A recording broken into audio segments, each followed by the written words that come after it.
Good evening. Thank you for joining us for the Chippewa Valley Schools Community Forum on Safety this evening. Tonight, district staff will be reviewing safety measures and protocols in our schools with you.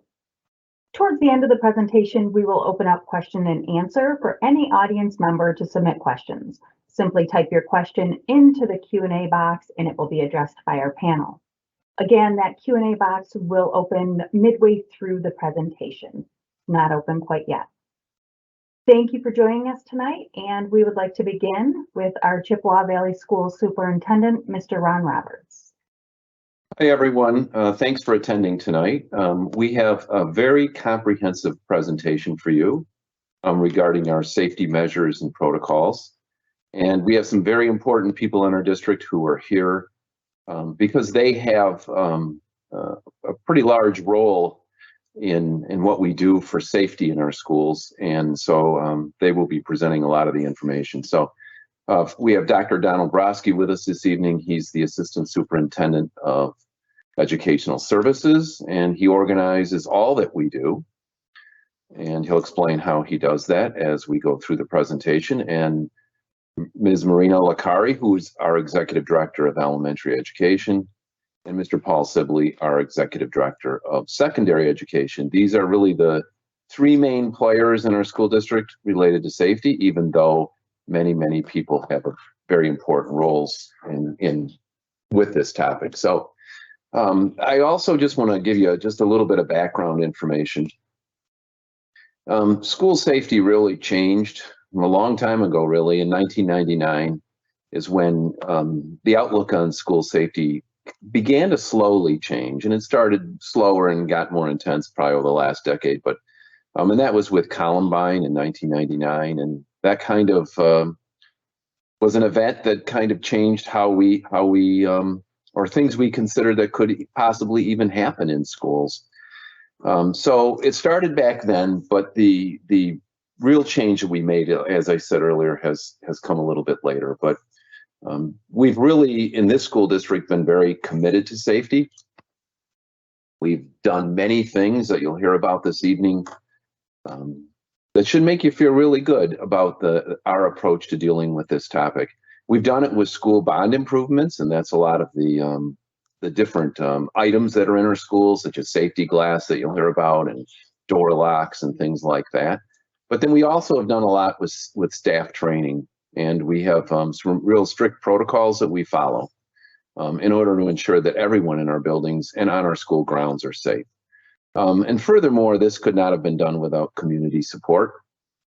And we've had a very supportive community, and that's been reflected in the results with bond elections over the years, because some of the changes we've made to our buildings in order to ensure safety, they're quite expensive. And our community has really supported that. And that's really put us in a good position today. And you'll hear about some of the accolades we received for our approach to school safety. So I think what I'm going to do right now is just tell you a little bit about what we're going to cover here. We're going to cover best practices, and those are the steps we've taken thus far. We'll talk about partnerships, and a lot of our best practices have been identified through partnerships that we have with law enforcement agencies. And we also have an emergency operations plan, and we'll be talking about that. And then some of the different things we do just that are standard response, and those are some of the things that our teachers and students train for. So these are all really important things, and together they really will lead you to understand that our approach is very comprehensive, an approach that's ever changing. Things change, and we've made changes over time. This is not something that is ever settled. We're always working on what it is that we can do better. So there will also be an opportunity for questions, and we'll answer all your questions this evening. So with that, I'm going to turn it over to Dr. Broski, and he's going to start explaining much of the things that we do to keep your children and our staff safe in school. So Dr. Broski. Thank you, Mr. Roberts, and good afternoon. The safety of our students and staff is our top priority.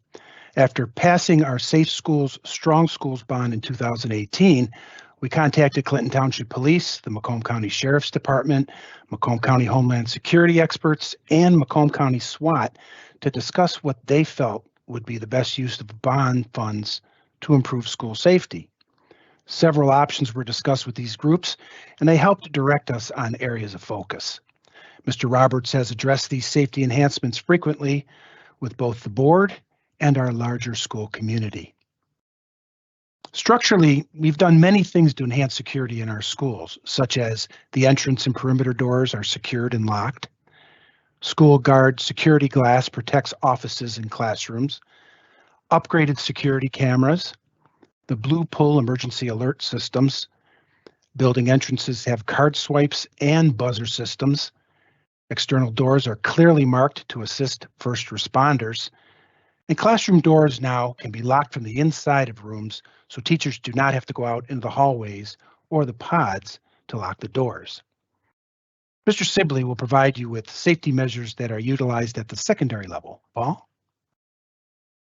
Yeah, thank you, Dr. Borowski. Some of the things that we've done specifically here in Chippewa Valley that we're very proud of.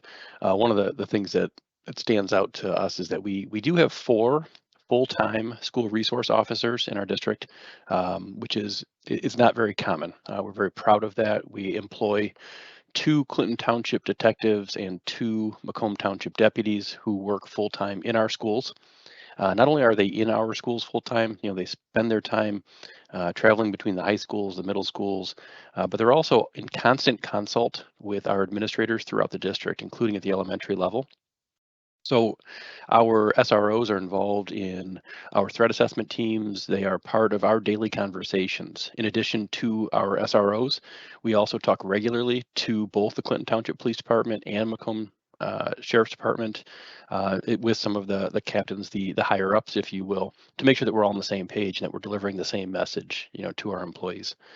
We've also worked closely with those 2 departments. We have in the past year, we have provided swipe card access to both Clinton Township Police Department and the Macomb County Sheriff's Department. So every road patrol car that is in our area has swipe card access to all of our schools.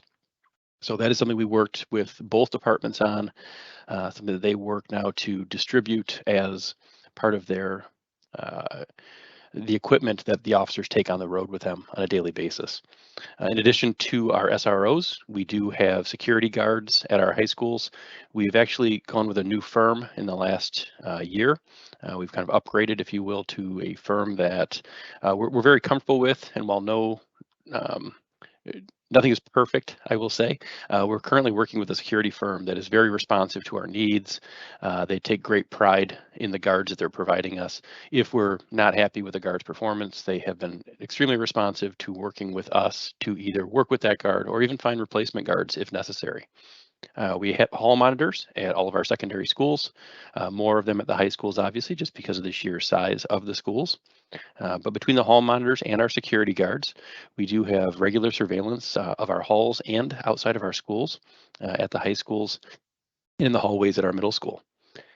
We have our staffs trained and they do practice regularly all of our emergency drills, which we will be talking about in detail later on in the presentation.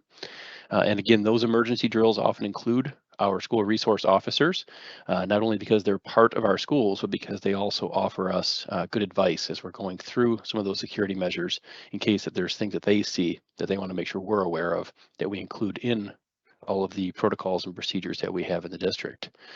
In addition to that, our schools are constantly talking to our students about the importance of reporting threats, about reporting anything that makes them feel uneasy, anything they see, bullying, other incidents. We have many different mechanisms that we use in our schools. The middle schools really spend a lot of time talking about okay to say. Many of you with students, if you're listening, you'll notice that the information about okay to say is located on all of our student ID badges, which is something that we're very proud of. In addition to that, many of our schools have implemented anonymous reporting mechanisms throughout their school, whether it's through their website or they've given students ways to send them messages through email, etc. One of the things that often parents don't realize is just how willing our students are to communicate with us as administrators. they are a huge part of our safety measures, and a lot of that is based on the relationships that our administrators establish with the kids, that our teachers are able to establish with the kids, and they have always been a great resource for us because it's their school too, and by helping them take pride in where they go to school, they also want to keep it safe. So we take everything that we hear from kids and parents very seriously, and make sure that we follow up on everything we do here. Thank you, Don. Thank you, Paul. So over the past year, there's been an increased focus on violence in schools. There have been several efforts designed to prevent, respond, and recover from school violence. One important effort involves the development of a sound and proven set of behavioral threat assessment guidelines that identify risk and limit or prevent school violence. Initial and advanced training has been provided to over 100 Chippewa Valley administrators, counselors, and school social workers on how to assess and respond to threatening behavior. This training provided them with the tools necessary to address threatening situations and to help prevent harm in a proactive way. Next slide, please, Sarah. In January, the district rolled out a program that provides counseling, crisis intervention, and resources for students called the Student Life Advisor Wellbeing Program through Uliance, a provider that specializes in services to help keep students emotionally and physically fit while supporting parents along the way. This program is free for Chippewa Valley students in grades K through 12 and provides short-term, solution-focused counseling for students who may be struggling with stress, anxiety, bullying, or other student-related issues. Next slide, please, Sarah. Chippewa Valley has utilized funding from the 2022 Michigan School Safety Grant to enhance safety features across the district. In October, all school buildings, Little Turtle, administration, and transportation buildings all received site visits from the independent security company Secure Education Consultants to assure that Chippewa Valley continues to provide a safe and secure environment for our students, staff, and visitors. SEC followed up with a comprehensive report on our policies, procedures, and current physical operations as they relate to safety, security, and emergency preparedness. SEC presented the final report to Mr. Roberts, Central Administration, and the Board of Education. Many of the recommendations from the assessment have already been addressed or will be during the summer. Next slide, please. Through the safety grant, all schools and transportation department received upgraded digital two-way radios to enhance communication in the buildings. Next slide, please. Additionally, through grant funding, the district will be updating school maps that provide vital information to first responders in the event of an emergency. Critical incident mapping will take place at all school buildings in the next month and throughout the summer through the Critical Response Group. Next slide, please. In phase 1 of our safety plan, our high schools received upgraded PA systems with funding from a Michigan Police Safety Grant in 2020. Additionally, some of our elementary schools were upgraded, and now utilizing the 2022 school safety grant, our remaining 15 schools will have a new PA system installed beginning this summer. Next slide, please. Following the recommendations from our security consultant, starting in the fall, the district will provide training for all of our schools' medical emergency response teams using the Stop the Bleed kits. This training will now be part of the annually scheduled CPR and first aid training by our district nurses. Stop the Bleed kits will be available throughout the buildings and also stored with all school-mounted and portable AEDs. By fall, all K-12 classrooms will have go bags that contain safety materials and classroom emergency information that can be picked up quickly and taken in the event of a classroom or school evacuation. Emergency medical response kits and go bags are funded through the 2022 school safety grant. Next slide, please. As Mr. Sibley mentioned about our partnerships, we've developed partnerships with law enforcement and Macomb County agencies related to safety. Our relationship with law enforcement is strong with both Clinton Township and Macomb. Our 4 School resource officers, 2 from each law enforcement agency, support our schools and are responsive to all situations. In fact, this year, the SROs were present as schools conducted tests of the emergency blue pull stations, offering their valuable perspectives through the lens of law enforcement. Mr. Sibley and I are both members of the Macomb County School Safety Group that consists of representatives from districts across the Macomb County, as well as local police departments and emergency management. This group collaborated with the Office of Emergency Management to review emergency operations plans that are updated and reported to the Board of Education and to the community every 2 years. Next slide, please, Sarah. Our Emergency Operations Plan, or EOP, and our consistent approaches show a commitment to safety in our schools.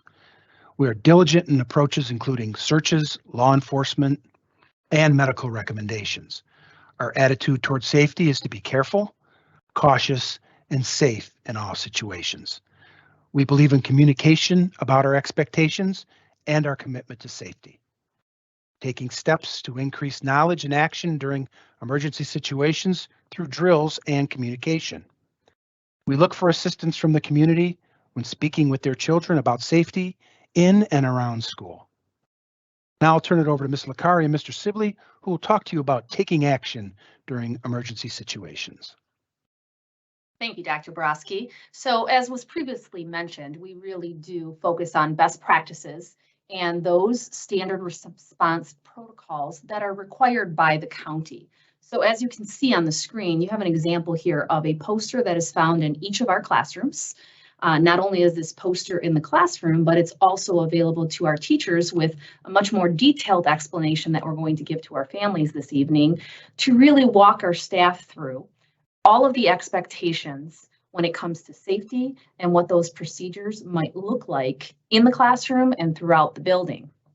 The standard response protocols that you see here on the screen are required by the county, and the language that we use is common all throughout the county so that our students not only hear this their first year of school with us, but they continue to hear the same language. We practice these response protocols, and students are supported by staff members to engage in the practice of these response protocols, prompted first by an announcement, whether it be over a PA, perhaps over radio, or directly by a staff member.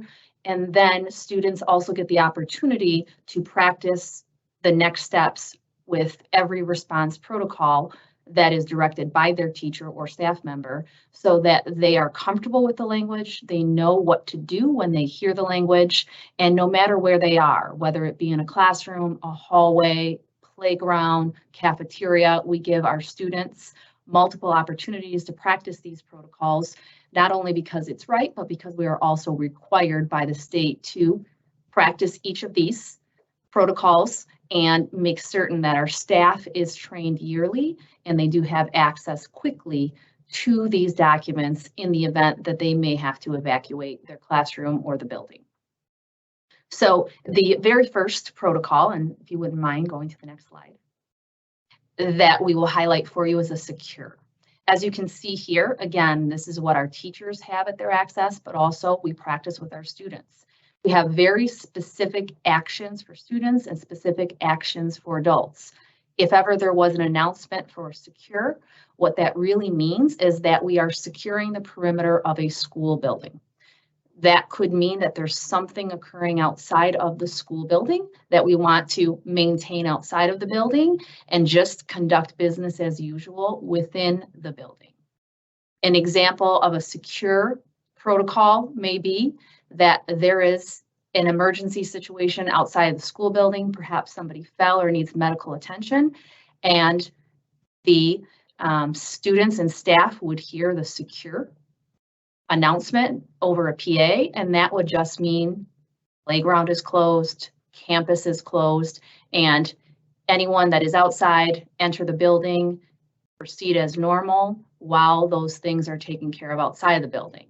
A secure protocol could also be announced because we may receive information from local law enforcement that indicates there may be something happening in the community, and it's just best to make certain that we keep students and staff inside the building no harm or threat to the building, but there are things that our law enforcement may need to take care of outside of the building or near the building. And in that case, we would obviously initiate a secure. And as previously mentioned, because we do have a strong relationship with the Clinton Township Police Department and Macomb County Sheriffs, they debrief every morning with their team. They debrief throughout the day. And if there's anything any of our schools or the entire district need to know, they do ensure that they make contact with administration so that we can initiate any action that they may determine is necessary. Another one of our standard response protocols is a hold. And a hold refers to a situation within the building when essentially you would make an announcement to hold, and that means really we're closing down the hallways, or hallways are not available at this time, so that whatever situation we need to tend to, we can do that, number one, without the movement of students and staff in a hallway, but also to ensure privacy of whomever may be involved in the need for a hold. So if a hold is announced, students they practice and they are told what to do. And essentially all that they do is, if they're in the hallway, return to your classroom or your designated space, business as usual in that space, but they are told that they will return to their classroom. They may already be in their classroom, and the teacher will let them know that at this time the hallway is closed. That's essentially what a hold means. We're going to just hold in our classroom until we are told that we can proceed through the hallway and that hold is lifted. Typically, a hold may be enacted in a school because, again, there may be a medical situation that an individual requires medical attention, and we may need to get paramedics in and out, and we want that to be efficient. We want that to be very fast and ensure that we preserve the privacy of who may be involved. It could be something as simple as there's a spill in the hallway. Perhaps a student got sick and there needs to be a cleanup. So in the event that that does happen, we do prompt a hold. Sometimes we will prompt a hold only for a specific hallway, because whatever it is that we need to tend to, it is limited to a certain section of a building, and we may just close that hallway by announcing a hold to 2 classrooms that are nearby while perhaps a spill or a need is tended to, and then we let that specific area of the building know that movement can continue and the hold is no longer in place. An additional standard response protocol that we must practice is a lockdown. And a lockdown, over the years, the terminology has not really changed, even through the county or the state. We really have always kind of stuck to the lockdown as a prompt for staff and students to make a decision and quickly make certain their doors are locked, lights are out, everyone is out of sight, and we initiate that response to really stop, look, and listen to determine what next steps may be to either continue to secure a space or make a decision, if so, to exit the school building because there may be danger within the building that we want to avoid. And one of the things that we do, obviously understanding that our students range from 5 years of age all the way to 18, that the way in which we practice a lockdown with our students and we explain a lockdown to our students needs to be mindful of their age. At the elementary level, we do use a children's book to help all of our students to know exactly what to do during a lockdown. We practice, not only because we are required by the state to practice a lockdown, but because we want students to understand what they would need to do if ever there was a lockdown. And we also want our staff to practice that so that in the event there was a lockdown, they are prepared as well.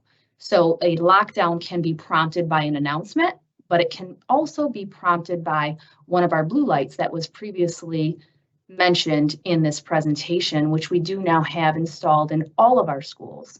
And Mr. Sibley will continue with the explanation of blue lights.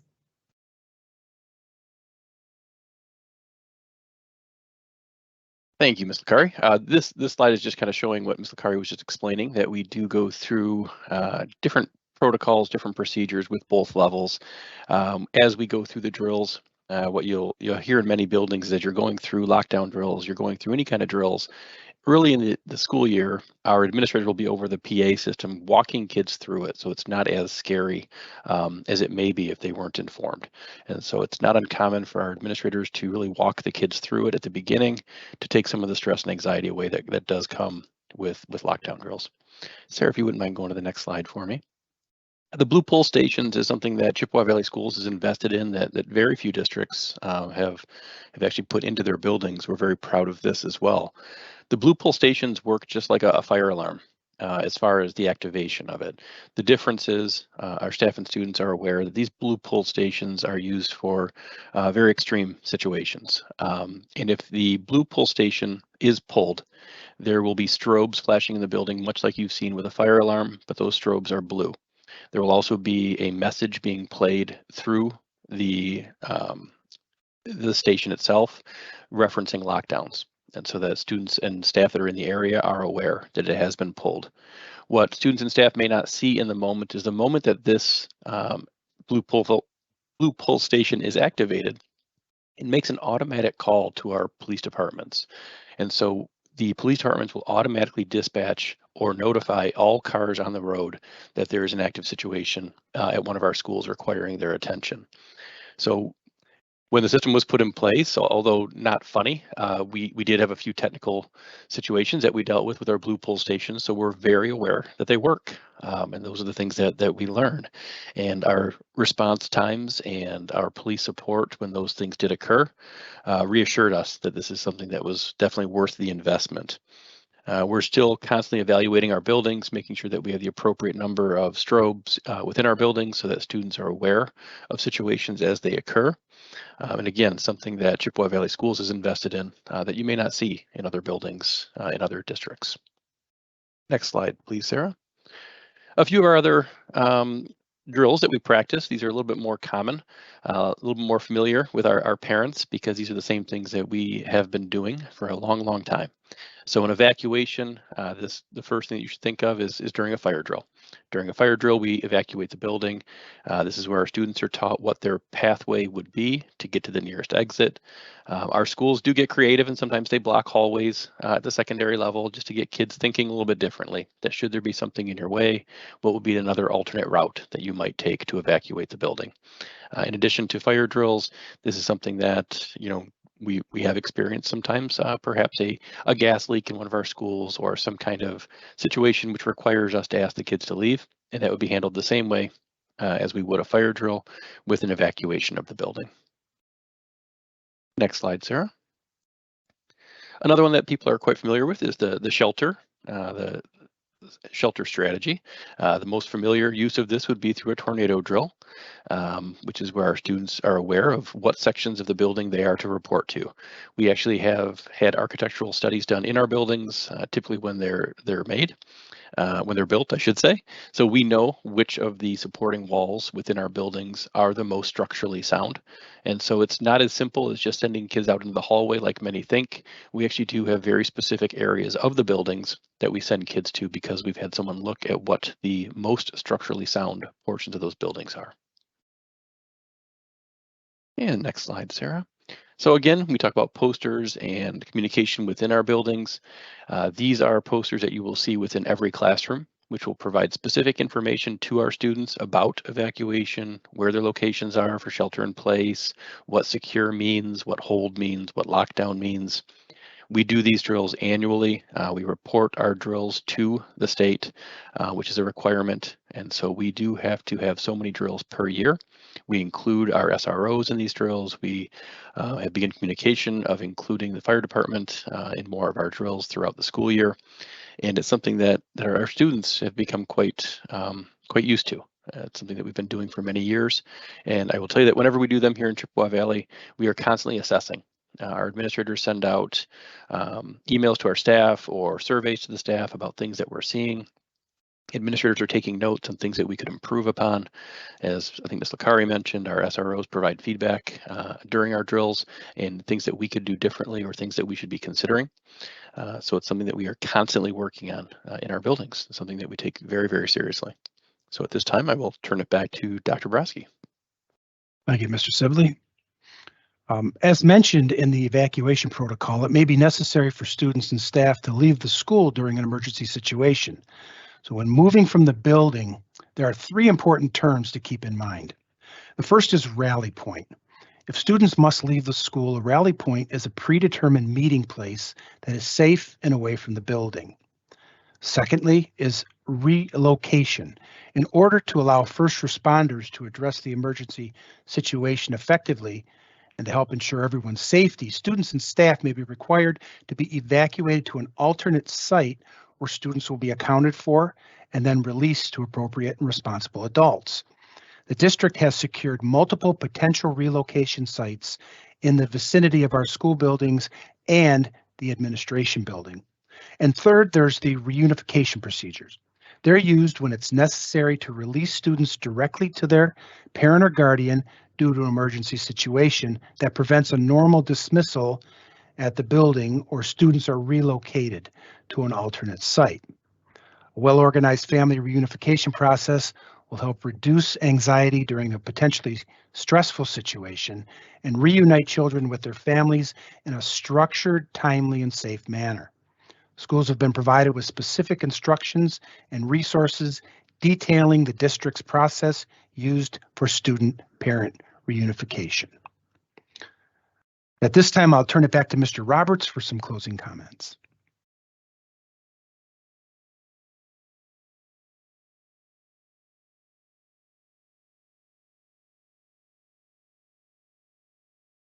Mr. Roberts. I do that.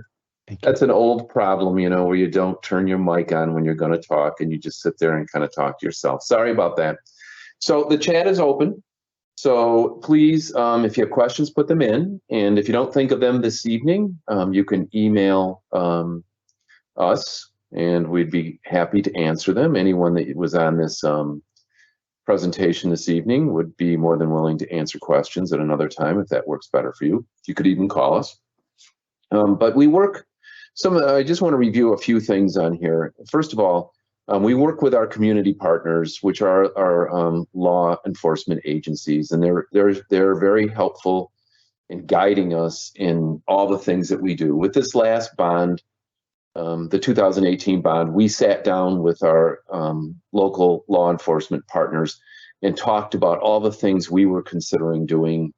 They looked at that and they had their ideas, and between them and us, we came up with what we thought was best practice to put into our schools. So we also this year, which was mentioned earlier, had a review done, and this time we did it with an outside private agency called Secure Education Consultants.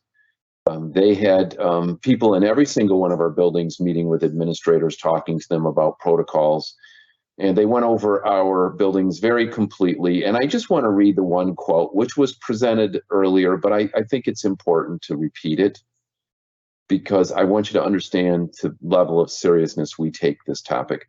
And in their report, they wrote, Chippewa Valley Schools has done a remarkable job in developing and executing extremely comprehensive safety and security plans, and it currently provides very safe and secure environments for its staff and students. I think that's very important. And I think I would hope that when you leave this meeting this evening, just listening to Dr. Broski, Mr. Sibley, and Ms. Licari, that you have a sense of security because they really take this seriously. They work with our buildings and our building administrators, and our plans are detailed, they're comprehensive, and they're communicated, and anything that requires practice is practiced. So with that, I think it's also important to understand that this is really a work in progress, and I think probably always will be.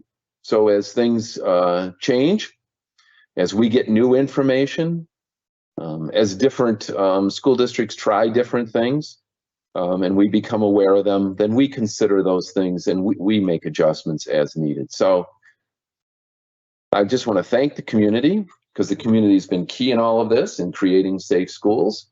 And I think we have a couple questions on the chat. So go ahead. I'm not sure. I think we're seeing those questions. We do have a couple. I'm going to turn it back over to Mr. Sibley. Mr. Sibley, the question asked is, have we considered armed officers in each of our buildings? As we know, that's been a topic in the news, and with each tragedy that comes up. So yes, absolutely, we have considered it. And right now, one of the things that we consider is the number of buildings that we have in our district. So with being a large district, it does make it a little bit more challenging because we are talking about 22 different facilities within Chippewa Valley Schools.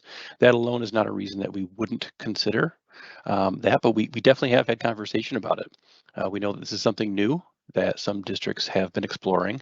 We did have a conversation with SEC when they were here about that. There were some reservations just because as they look at that, their only concern is the number of trained people who are armed in your schools. And so they had some hesitation about which companies are being used. And this is not to say that anyone around us who's making this decision isn't vetting the process thoroughly. I'm sure they are. But it was something that we did have a long discussion about with SEC and whether what we were currently providing was something that they felt was sufficient. I hate to use that term with this topic because obviously nothing is ever 100% sufficient if we had endless funds. In the same time, it is something we will consider to discuss, and something that I know even our current security firm that we use does offer. And so it is something that will continue to get discussion here in Chippewa Valley. So we do appreciate that question. Thank you, Mr. Sibley. I'm going to ask Ms. Licari to address the next question, which is about our door procedures. While we did mention that every building has buzzard and locked doors, we know sometimes people will hold the door for someone else. So how do we address that here in Chippewa Valley Schools? I can actually answer both questions in regards to doors. So we do have a question in particular about our Little Turtle entrance, and also within our school buildings, the policies and procedures when it comes to interior doors. So let's begin with our exterior doors. So we do try to prompt all of our visitors to buzz at door number 1. Typically, that's the door that has a buzzer for our school buildings. Not all buildings, but most buildings, it would be door number 1. And when they do buzz at the door, our office staff is prompted with a ring or a buzz, but they also do have camera access to see who is at the door and to either make that determination to allow them past the door or not. In the case of Little Turtle, because of the different classes that we do host and the time ranges in which those classes are hosted, we do have the ability for parents to punch a code and get into the vestibule area. While that is happening, we do have office staff that is viewing all of this on camera. But the question in particular from one of our community members was, what is the policy about holding doors open for another guest behind you? And that really is not our policy. We do try to encourage, we post signs that you buzz in or you code in, and that entrance is for you. Please do not hold the door open for somebody behind you. So that is something that obviously if somebody does notice, that they should correct, and they should also let that school know that this has occurred.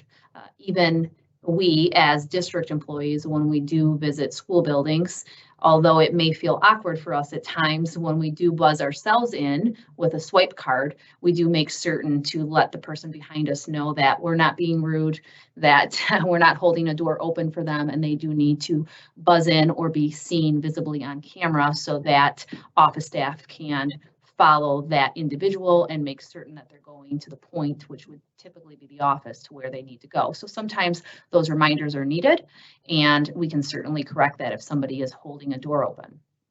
I know that there was also a specific question about interior doors or classroom doors. So part of our safety procedures or our response protocols that you were able to see briefly on the screen is the expectation that all of our classroom doors are locked and closed at all times.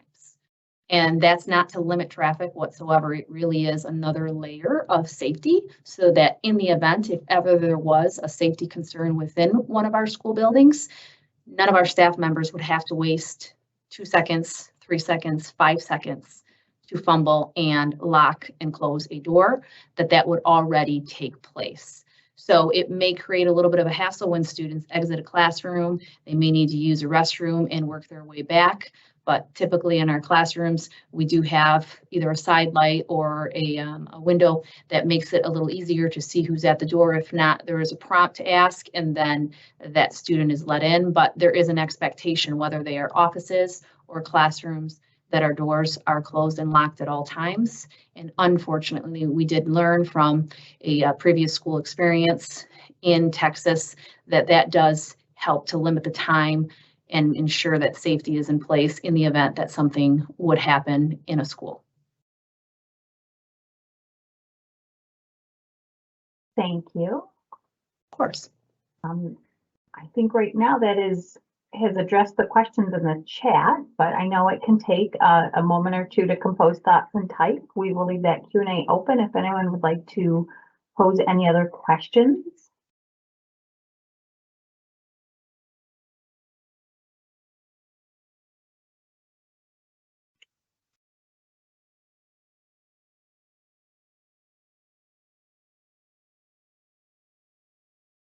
Again, if you just check the top right corner of your screen, there's a chat bubble, and that is where you can click that to open the Q&A panel and simply type in a question for anyone we have here tonight.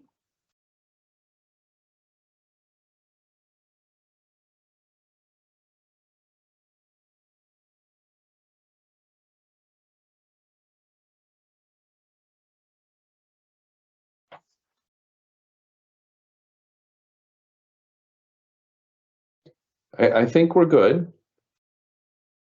So if someone is typing right now and this goes off, you can send your email right to us and we'll respond to you personally. With that, I just want to thank our Educational Services Department for all that they do regarding school safety.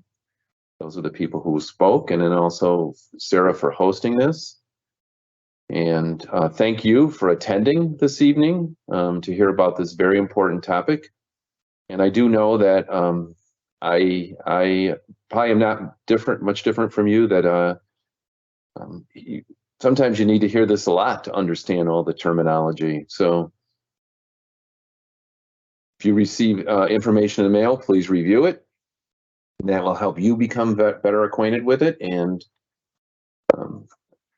with that, thank you for being here this evening. Thank you for supporting Chippewa Valley Schools, and have a good evening. Enjoy the sunshine.